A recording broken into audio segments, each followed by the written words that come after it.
Hello, so I'm just going to go through my slides on momentum so you can use them for your work if you wish to. So the bronze learning objective would be know the equation and units for momentum.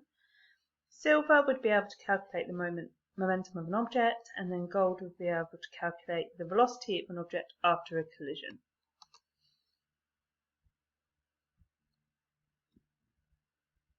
So the equation for momentum is given here, so you can write it down if you want. Just press pause in the video. Momentum is kilogram meters per second is the unit, and it's a measurement of mass times velocity. So any object that is moving has momentum because it will have a velocity. So something that has a small mass, like a bike, say, and a small velocity, say it's travelling slowly, would have a small momentum. And then something, the same bike but travelling faster, would have bigger momentum. If we then took a car which has a smaller mass and drove it slowly, it would probably still have more momentum than the bike because the bike was lighter.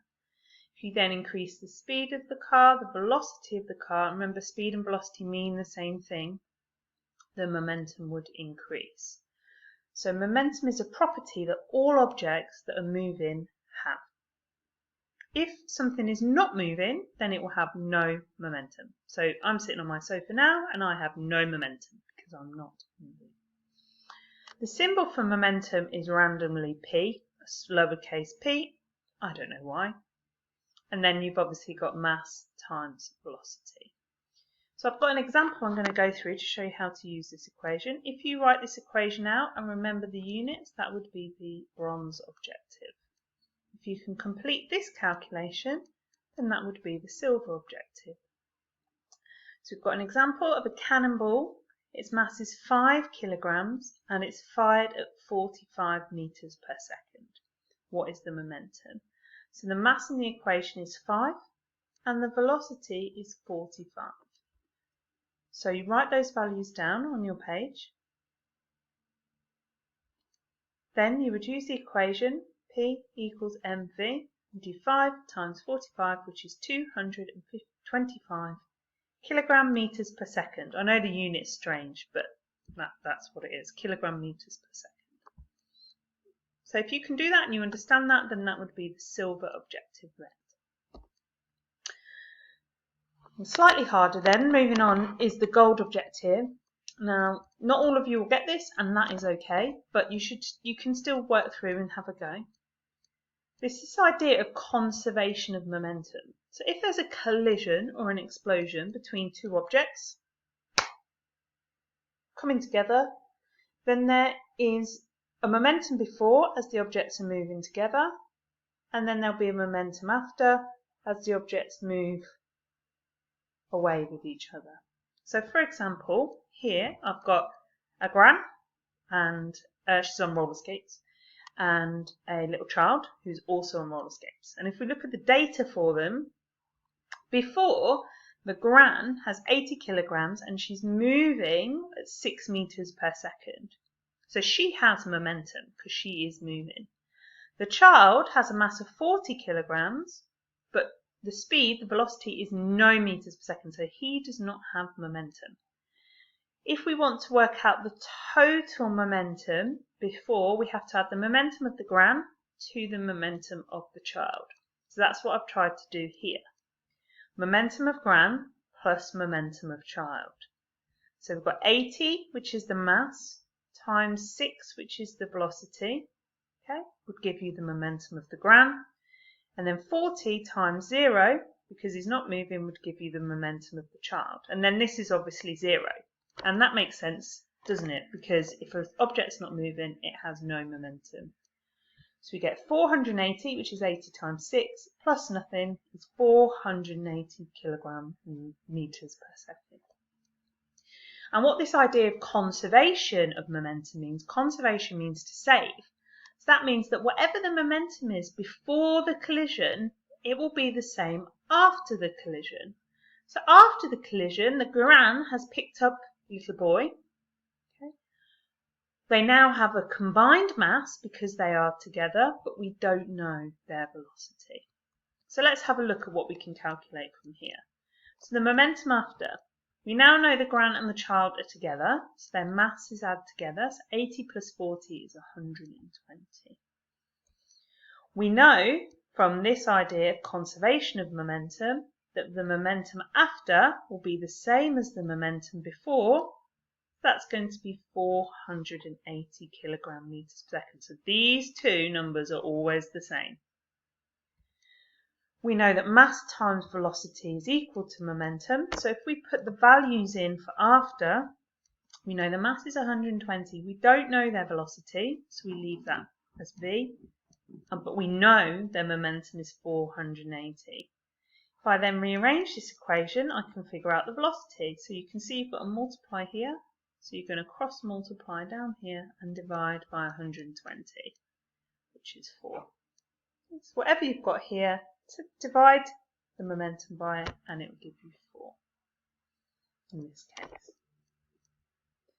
Let's look at another example. It's really similar. I've got two cars this time. So if you want, you can try this on your own, following the same method as before, and then check it at the end. So just press pause on the video, or you can do it with me. So the momentum before, you've got car 1 and car 2. So if you want the total momentum before, you have to add each of them together.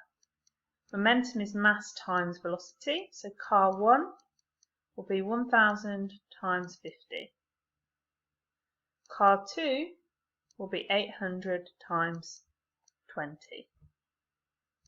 So if I multiply those numbers now, I get 50,000 here and 16,000 here. Add them together, 66,000. So these have got a lot more momentum than the Gran because they're a lot heavier and they're travelling a lot faster. So together the momentum here is 66,000 kilogram meters per second. After the collision, what do we know? Well, we know car 1 and 2 have joined together. So their mass is now 1000 plus 800, which is 1,800 kilograms. We know the momentum after is the same as the momentum before due to the conservation of momentum. So we know that that is 66,000 kilogram meters per second. We know mass times velocity will equal the momentum after. So we know the mass is 1,800 times the velocity, which we don't know, and we know the momentum after is 66,000. Again, we need to rearrange this equation. So we take this to the other side. 66,000 divided by 1,800 is 37 meters per second.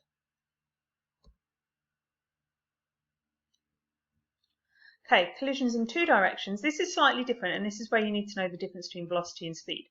Really, these words here should say velocity and not speed, okay? And we'll talk about that in a minute. So collisions in two directions. What if the bodies are moving in opposite directions? So here, this car is moving towards the other car. So if we look at the momentum before, we're going to do the mass times the velocity. So the first car is easy. It's 1,000 times 50. That's fine. But the second car is moving in the opposite direction. And what you need to remember is velocity is a vector. So